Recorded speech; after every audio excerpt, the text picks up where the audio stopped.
बिस्मिल्लाहिर्रहमानिर्रहीम। नाज़रीन, एक नई वीडियो के साथ हाजिर खिदमत और उम्मीद करता हूँ आप मेरी इस वीडियो को भी पसंद करेंगे, लाइक करेंगे, शेयर करेंगे और कमेंट्स बॉक्स में जाके लाजमी कमेंट्स करेंगे। और नए आने वालों के लिए खुश आमदीद, साथ रिक्वेस्ट के मेरे चैनल को सब्सक्राइब करें, बेल आइकन को टच करें ताकि मेरी तमाम वीडियोज़ आप तक आसानी पहुँच सकें। और कमेंट्स बॉक्स में जाके लाजमी कमेंट्स करें ताकि मेरी एक हौसला अफजाई हो और मुझे पता लगे कि मेरी वीडियोस किस हद तक पसंद की जाती हैं। कमी बेशी भी मुझे पता लगती रहेगी। नाज़रीन, जैसा कि आपको पता है आजकल एक सिलसिला शुरू किया हुआ है ये पाकिस्तानी जर्नल्स का, जितने पाकिस्तान में सिपह सलार पाकिस्तान बनने के बाद से लेके अब तक आए। तो नाज़रीन, सबसे पहले गुजारिश कि मैं तकरीबन 7 किताबों का हवाला जात भी दे रहा हूँ और जो मुख्तलिफ मुफक्करीन ने, मुदब्बरीन ने जो हमारे फ़ौजी क़यादत के बारे में जो कुछ कहा और किताबों के हवाले से, उनकी ज़ाती डायरियों के हवाले से वो मैं पेश कर रहा हूँ। अपनी तरफ से मैं कुछ भी पेश नहीं कर रहा, ना मुझे किसी से कोई खुन्नक है, ना मुझे किसी पे कोई एतराज़ है, क्योंकि इसमें से मैक्सिमम तब वैसे ही अपने असल जगह पे पहुँच गए हैं, यानी ये दुनिया छोड़ चुके हैं। वो अल्लाह ताला उनको अपने जवार रहमत में जगह अता करे, अल्लाह ताला उनके सिगरा के बिरा गुनाह माफ़ करे। मैं तो उनके लिए दुआई कर सकता हूँ, लेकिन जिन्होंने बहुत ज़्यादा अगर कोई दुनिया में शिद्दत पसंदी दिखाई है तो फिर उसका वो हिसाब भी दे रहे होंगे। वो उनका और अल्लाह का मामला है, मैं इस सिलसिले में कुछ नहीं कह सकता। आज नाज़रीन, नए चीफ ऑफ आर्मी स्टाफ का शुरू करता हूँ वीडियो। हाजिर खिदमत है जी। पाकिस्तान में कौन से लीडर ने अभी तक सबसे ज़्यादा हुकूमत की है? तो आपका जवाब क्या होगा? जी जवाब दें ज़रा, क्या होगा? जी हाँ, बिल्कुल सही जवाब। इसका नाम है ज़िया उल हक, जिसकी आज हम बात करने लगे हैं। ज़िया उल हक साहब के एक चेहरे के पीछे बहुत सारे चेहरे थे, ये बिल्कुल सही है। अब अच्छा, अगर मैंने तो यानी देखा ना टीवी पे, वो बिल्कुल एक स्पॉट लहजे के, स्पॉट चेहरे के साथ मिलते थे, अपने चेहरे से अया नहीं होने देते थे या अपने तासरात से वो महसूस ही नहीं होने देते थे कि उनके अंदर क्या है और यानी वो सामने वाले के बारे में क्या तासरात रखते हैं या महसूस करते हैं। इसका सबसे पहले मैं एक छोटा सा वाक़या बयान कर दूं कि आपको पता है 1987 में इंडिया को शौक चढ़ा पाकिस्तान से जंग का। तो दोनों फ़ौजें, राजस्थान के बॉर्डर पे इंडिया की फ़ौजें थी और इधर पाकिस्तान के बॉर्डर पे पाकिस्तान की फ़ौजें थी।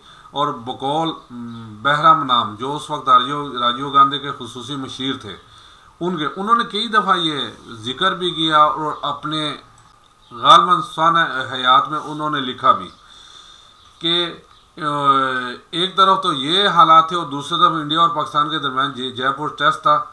इंडिया और पाकिस्तान की फ़ौजें बॉर्डरों पे लगी हुई थी। मिस्टर राजीव, अच्छा दूसरा ज़िया की देखें, जिसे कहते हैं जी उसे सियासत नहीं आती या डिप्लोमेसी नहीं आती। कितनी ज़बरदस्त डिप्लोमेसी वहाँ पे दिखाई कि बग़ैर बताए अचानक दिल्ली एयरपोर्ट पहुँच गए।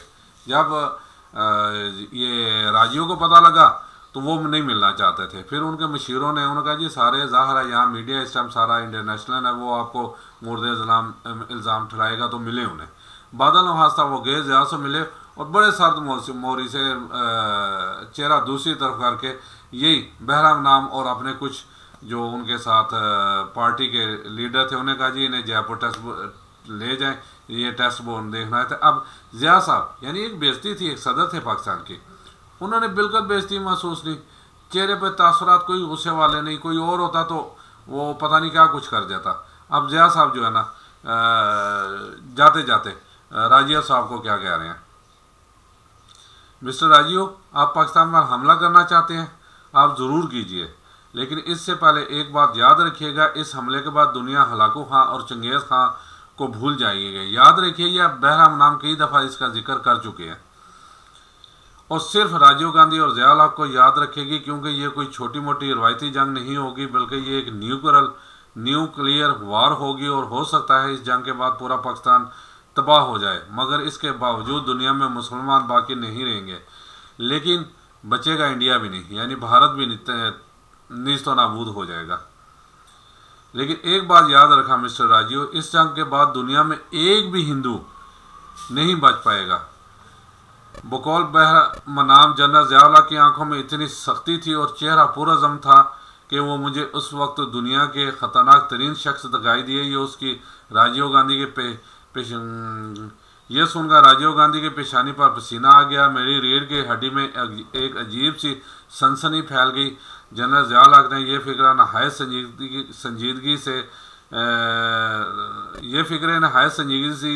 संजीदगी से कहे और उसके बाद मामूल के मुताबिक मुस्कुराए। मुझे और राजीव गांधी को हक्का बक्का छोड़कर दूसरे लोगों के साथ गर्म जोशी के साथ मिलना शुरू कर दिया जैसे कोई बात हुई ही ना हो। ये है जी इनका सिर्फ एक मिसाल, ऐसी ढेरों मिसाल इनकी है। अब देखिए, ज़िया के बारे में किसी ने नहीं सोचा था कि ये शख्स हुकूमत का तख्ता उलट देंगे। पाकिस्तानी तारीख अगर हम बात करें तो अभी तक 3 बार ऐसा हुआ कि किसी फौजी जर्नल ने एक इलेक्टेड हुकूमत का तख्ता पलट दिया और हुकूमत पर गैर कानूनी काबज हो गए। जनरल अयूब खान पाकिस्तानी की तारीख का वो स्याह तरीन दिन था जब जनरल अयूब खान ने इलेक्टेड हुकूमत का तख्ता पलटा और हुकूमत पर कब्जा कर लिया और इसको सस्पेंड करके मार्शल लॉ डिक्लेयर कर दिया था। मिलिट्री अब रूल करेगी। इसके बाद पाकिस्तान की तारीख का दूसरा स्याह तरीन दिन जब ज़िया ने जुल्फ़िकार अली भुट्टो की नामजद अवामी हुकूमत का चलता बनाया और हुकूमत पर गासबाना कब्जा कर लिया और मार्शल लॉ लगा दिया। और ज़िया के बाद तीसरा स्याह तरीन दिन उस वक्त आया जब परवेज़ मुशर्रफ ने नवाज शरीफ की अवामी हुकूमत को ख़त्म किया और मुल्क में मार्शल लॉ लगाकर नवाज शरीफ को गिरफ्तार कर लिया। इस तरह पाकिस्तान की तारीख में 3 बार मिलिट्री ने अवामी हुकूमत को ख़त्म करके मार्शल लॉ लगाया है। जी ये है जी सूरत हाल।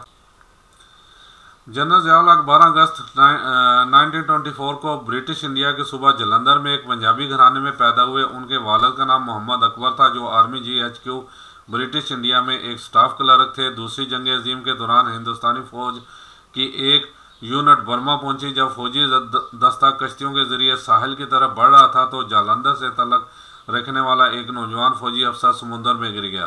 पानी बहुत गहरा था, ऐन मुमकिन था कि यह फौजी अफसर डूब जाता, मगर एक लंबे तरंगे रसायलदार मेजर पानी में कूदा और अफसर को बचा लिया। उस फौजी अफसर का नाम ज़िया था जो फौजी कैरियर के दौरान कई दफ़ा डूबने से बच रहे और न सिर्फ पाकिस्तान के 8वीं चीफ बनने में कामयाब हो गए बल्कि तीसरे फौजी हुक्मरान के तौर पर भी मुसल्लत हुए। जुल्फ़िकार अली भुट्टो को जनरल टिक्का के जानशीन के तौर पर किसी बेज़रर इंसान की तलाश थी। स्टैनले वॉलपोर्ट अपनी किताब जुल्फ़ी भुट्टो ऑफ पाकिस्तान में इन हालात का तंज़िया जायज़ा लेते हुए लिखते हैं कि मुमकिन उम्मीदवारों की खुफिया रिपोर्टों के साथ साथ उनकी तस्वीरें सामने रखकर यह क्याफा शनासी भी की गई होगी इनमें से कौन है जो आंखों में सुरमा लगाता है, नाक की सीध में दरमियान में से मांग निकालता है और चेहरे पर एहसानमंदी के मुस्तकिल तासरात रखता है। जनरल गुल हसन के मुताबिक ज़िया भुट्टो का दिल तब ही जीतने में कामयाब हो गए थे जब वो मुल्तान में कोर कमांडर थे। फौजी तारीख में पहली दफ़ा किसी सिविलियन को कर्नल ऑफ रेजिमेंट बनाने का फैसला हुआ, मगर ज़िया ने कहा कि वज़ीर आज़म जुल्फ़िकार अली भुट्टो को एक रेजिमेंट की बजाय पूरे आर्मर्ड डिवीज़न का कर्नल इन चीफ बनाया जाए। ज़िया ने वज़ीर आज़म के लिए रातों रात फौजी वर्दी तैयार करवाई, मगर भुट्टो ने यूनिफॉर्म पहनने से इनकार कर दिया। नए कर्नल इन चीफ को टैंक फायरिंग रेंज पर ले जाया गया। न सिर्फ गन को पहले ही टारगेट पर लगा दिया गया बल्कि एक अफसर को मोर्चे में तैनात किया गया ताकि निशाना खता होने की सूरत में सुबकी ना हो और वो फौजी अफसर टारगेट को आग दिखा दे। ये बाज़गश्त भी सुनी गई कि जनरल ज़िया को आर्मी चीफ बनाने की सिफारिश उर्दन के शाह हुसैन ने की थी। शाह हुसैन ज़िया के मुतरफ क्यों थे इस पर बाद में बात करेंगे। पहले ज़िया के मुर्शद लेफ्टिनेंट जनरल फैज़ अहमद चिश्ती का जिक्र हो जाए, जिनका ख्याल है कि CIA ने एक साजिश के तहत जमहूरी अनासर से निपटने के लिए जनरल ज़िया को आर्मी चीफ लगवाया, क्योंकि असल में भुट्टो साहब सीधी सीधी सुनाते थे अंग्रेज़ों को और आपको पता है वो गोरी चमड़ी वाले, चिट्टी चमड़ी वाले कहते थे और बड़ा हकारत से उन्हें पेश करते थे। ज़ाहिर है उन्होंने पे एक मोहरा तो तैयार करना था ना इनके लिए। फैज़ अहमद चिश्ती अपनी किताब बैट्रियल्स ऑफ अनदर काइंड में लिखते हैं, मुमकिन है CIA ने ज़िया उल हक को तब अपने कंट्रोल में कर लिया हो जब वो अमेरिका में फ़ौजी ट्रेनिंग के लिए गए हुए थे। मुझे हैरत है ज़िया ने ह्यूस्टन टेक्सास में एजाज़ी कौंसल मिस हेरिंग से दोस्ती क्यों की थी। मुमकिन है ज़िया का उर्दन में क़याम इन्हें सऊदी अरब के बुनियाद परस्त मुसलमानों और CIA के करीब ले आया हो। एक बात तो यकीनी तौर पर कही जा सकती है कि ज़िया उल हक के सरपरस्तों ने उसे अच्छी तरह सिखा दिया था कि भुट्टो का दिल कैसे जीतना है, और उसने ये टास्क कामयाबी से पूरा किया। जुल्फ़िकार अली भुट्टो की किताब अगर मुझे कत्ल कर दिया गया से मालूम होता है कि उस वक्त के DG/ISI जनरल ग़ुलाम जलानी ने ज़िया उल हक का नाम तजवीज़ किया, मगर ज़िया उल हक के यारगार जनरल खालिद महमूद आरफ ने अपनी किताब वर्किंग विद ज़िया में दावा किया है कि जनरल जलानी ने मशवरा दिया कि जोहर काबिल को थोक के हिसाब से नज़रअंदाज करना मुनासिब नहीं होगा। थोक के हिसाब से इसलिए कहा कि जनरल ज़िया उल हक से पहले 7 सीनियर तरीन फ़ौजी अफसर थे। मुनासिब ये होगा कि अपनी पसंद का इंतखाब चंद सीनियर तरीन जर्नलों में से कर लें। इस मशावरती मुलाकात में जनरल जलानी के साथ जनरल मुज़फ़्फ़र खां मलक भी मौजूद थे। जब रूह सखन उनकी तरफ हुआ तो जनरल मुज़फ़्फ़र ने कहा, आपको मालूम होना चाहिए कि उनके जहन में मज़हब का एक ताकतवर जो सुमा है, जब ये कीड़ा एक बार सर में दाखिल हो जाए तो इसे बआसानी निकाला नहीं जा सकता। भुट्टो ये सुनकर मुस्कुराए लेकिन दिल का इरादा ज़ाहिर न किया। बिलाशुबा जुल्फ़िकार अली भुट्टो एक अच्छे तदबीरकार थे, मगर क़ियाफ़ा शनासी की बात करें तो ज़िया उल हक भुट्टो के मुकाबले में कहीं ज़्यादा क़ियाफ़ा शनास साबित हुए। उन्होंने अच्छे नब्शनास की मानदंड भुट्टो की दुखती रग पकड़ ली और ये जान गए कि कायदे अवाम के दिल का ताला खुशामद और चापलूसी की चाबी से ही खोल कर रसाई हासिल की जा सकती है। भुट्टो मुल्तान का दौरा करने गए तो मर्द मोहम्मद और मर्द हक ने कुरान पाक पर हाथ रख कर कहा, सर आप इस कौम के इतने बड़े मोहसिन हैं कि आपसे बड़े किसी हीरो का तस्वर ही नहीं किया जा सकता। मैं आपको कुरान पाक पर हाथ रख कर यकीन दिलाता हूँ कि आपका और आपके ख़ानदान का वफादार रहूँगा। तो स्टैनले वॉलपर्ट ने अपनी किताब जुल्फ़ी भुट्टो पाकिस्तान में ज़िया उल हक की वफादारी और अताशशारी के कई वाक़यात बयान किए हैं। मिसाल के तौर पर जब रोमानिया के सदर चाउसेस्को पाकिस्तान आए तो भुट्टो ने कहा, मैं आपको अपने नए आर्मी चीफ से मिलवाता हूँ, और भुट्टो ने दूर खड़े ज़िया उल हक को उंगली के इशारे से ऐसे अपने पास बुलाया जैसे किसी दरबान या उर्दुली को तलब किया जाता है। ज़िया उल हक दौड़ते हुए आए और बिला चूनो चढ़ा कॉर्निश बजा लाया। स्टैनले वॉलपर्ट के मुताबिक जुल्फ़िकार अली भुट्टो अपनी काबीना और पार्टी रहनुमाओं के सामने भी ज़िया उल हक तौहीन आमेज़ अंदाज में मुखातब किया करते थे। मसलन अक्सर कहते, where is my monkey general, come over here, और ज़िया उल हक माथे पर कोई शिकन लाए बगैर दौड़ते चले आते और कहते, your such kind attention sir. इसे मुनाफ़क़त कहें, आजी, इनकसारी या फिर रियाकारी, मगर अफ़वाज पाकिस्तान के 8वें सिपह सालार शर्मनाक हद तक बिछ जाने का मुजाहरा करते हुए पाए जाते। भुट्टो इन्हें वज़ीर आज़म सेक्रेटेरिएट तलब करते तो वहाँ बैठ कर घंटों इंतज़ार करने में कोई कबाहत महसूस न करते। भुट्टो को मिस्टर प्राइम मिनिस्टर के बजाय हमेशा सर कहकर बुलाते। एक बार वज़ीर आज़म के ऑफिस के बाहर बैठकर मुलाकात का इंतज़ार कर रहे थे कि भुट्टो चहलकदमी करते हुए बाहर निकल आए।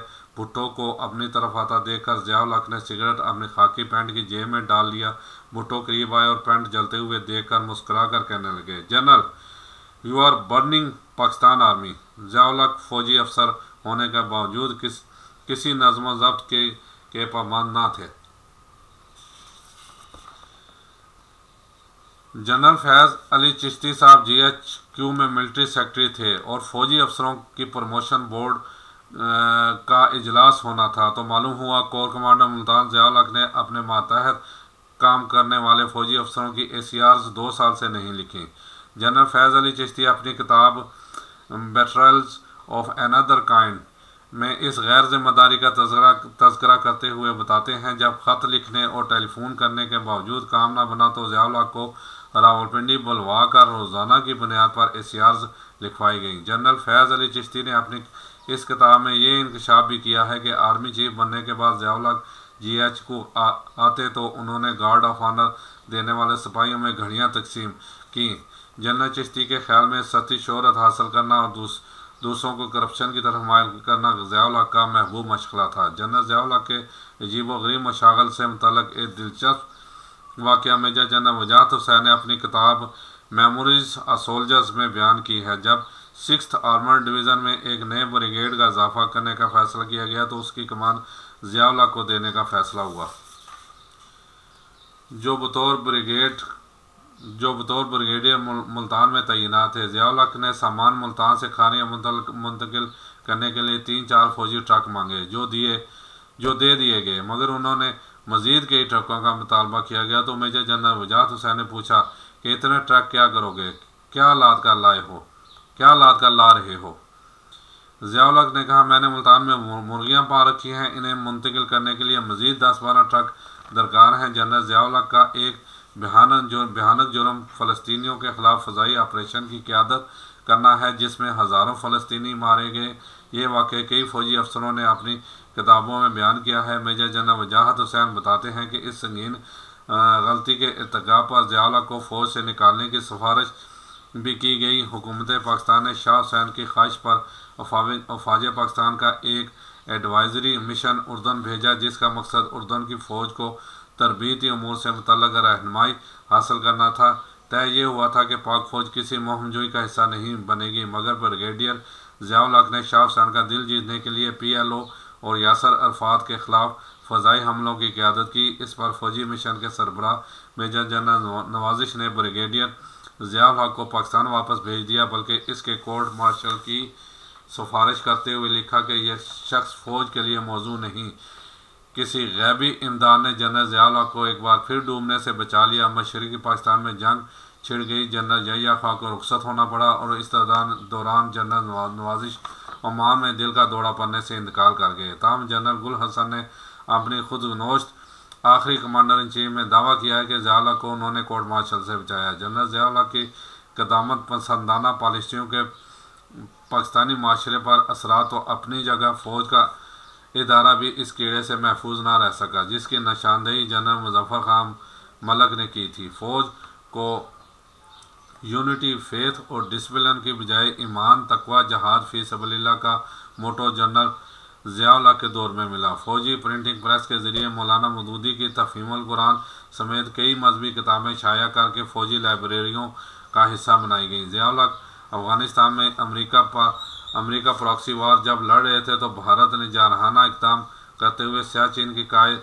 यूनिट पर कब्ज़ा कर लिया। जब ज़िया उल हक से इस शिकस्त के बारे में पूछा गया तो ज़िया उल हक ने नहायत मज़ाक़ खेज़ जवाब पेश करते हुए कहा, हम सियाचिन का क्या करेंगे, सियाचिन पर तो घास भी नहीं उगती।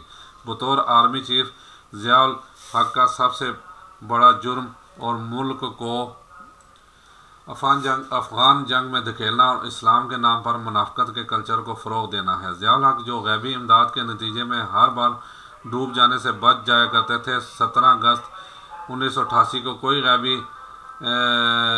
हाथ इन्हें ना बचा सका और वो फ़ज़ाई हादसा में जाँ बहक हो गए। जनाब, ये है ज़िया उल हक के मुतल्लिक़ मुख्तलिफ़ उस किताबों का भी मैंने हवाला दिया जिससे उनके बारे में लिखा गया, उनके अपनों में भी लिखा, बेगानों में लिखा। असल में ज़िया साहब की शख्सियत भी मुतनाज़ा ज़रूर रही, क्योंकि इस्लाम रेफरेंडम जो कराया वो इस्लाम के नाम पे कराया और इस्लाम का दूर दूर कहीं नाम नज़र नहीं आ रहा था। दूसरा, वो यानी कि चालें जानना जानते थे, इसमें कोई शक नहीं है। मैंने राजियों का एक वाक़या पेश किया और फिर अफ़गान जंग जो जीती बेसिकली वो उस वक्त तो खैर ज़िया साहब फ्रंट लाइन पे थे, क्योंकि अमेरिका बहादुर चाहता था कि ये रशिया को शिकस्त हो और इस शिकस्त के बाद उनके टुकड़े हों। हालांकि कई उस वक्त के जो थे मुकातबे फ़िक्र, उन्होंने ज़िया साहब को मना भी किया, ये ना करें, और सऊदीया में एक मेरे अजीज़ थे, उस वक्त बैंक में थे, वहाँ एक रशिया ने कहा कि ये आप पता क्या कर रहे हो, अपने पाँव पे खुद कलाड़ी मार रहे हो। आगे तो हम कोई अगर अमेरिका कोई हरकत करता था तो हम सामने आ जाते थे, अब वो इस मैदान का अकेला बदमाश रह जाएगा हमें तोड़ के। और वही हुआ, आप जानते हैं, अब अकेला बदमाश है और 7, 15, 20 मुल्कों को नेटो की सूरत में जिस मुल्क पे चाहता है चढ़ाई कर लेता है, ये चीज़। और फिर दूसरा, हमारी भी और अमेरिका की भी ये खुशफहमी थी कि रशिया जो है ना वो अफ़गानिस्तान पे कब्ज़ा कर लेगा, क्योंकि अफ़गानी इतने बहादुर, न डर और अपने मुल्क की हिफाजत करना जानते हैं। उन्होंने पीछे ये जब नेटो ने हमला किया अमेरिका बहादुर की क़यादत में, तो उन्होंने साबित किया तकरीबन 25-30 ममालिक सब मिल के, जिसमें पाकिस्तान भी था, वो ये सब एक तरफ थे और वो तालिबान एक तरफ थे, और उन्होंने जंग जीती। इस वक्त किसी ने मदद नहीं की, ना पाकिस्तान ने ना किसी और ने, तो वो अकेले मैदान में खड़े रहे, सबको मार भगाया वहाँ से।